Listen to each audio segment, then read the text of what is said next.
Hello friends, আজ খাবো less Kurkure chaat. তো আমাদের মতো কার কার তোমাদের লেস কুরকুরে চাট খেতে ভালো লাগে কমেন্টে জানিও তো। আমাদের তো হেভি লাগে, টক টক ঝাল ঝাল, উফ কি বলবো, খুব সুন্দর লাগে। তো চলো চট করে বানিয়ে ফেলি লেস কুরকুরে চাট। তো দেখো এখানে আমি 4টে লেস কুরকুরে নিয়েছি। তার মধ্যে দিচ্ছি শসা, গাজর কুচি, লঙ্কা কুচি, পেঁয়াজ কুচি, ধনেপাতা কুচি, আর দিয়েছি কাঁচা ছোলা, তারপর দিয়েছি বিট নুন, একটু লেবু, আর দিয়েছি একটু সস। তারপর ভালো করে মাখিয়ে নিচ্ছি। তোমাদের এইভাবে কার কার খেতে ভালো লাগে চাট একটু কমেন্টে জানিও। আমাদের তো হেভি লাগে। দেখো ভালো করে একটু টক দিয়েছি বেশি করে, সস দিয়েছি বেশি করে, লঙ্কা দিয়েছি বেশি করে, এই ভালো করে মাখিয়ে নিলাম।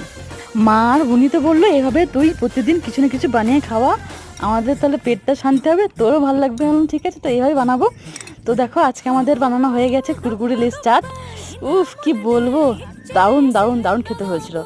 আর তোমাদের কেমন লাগলো কমেন্টে জানিও। টাটা।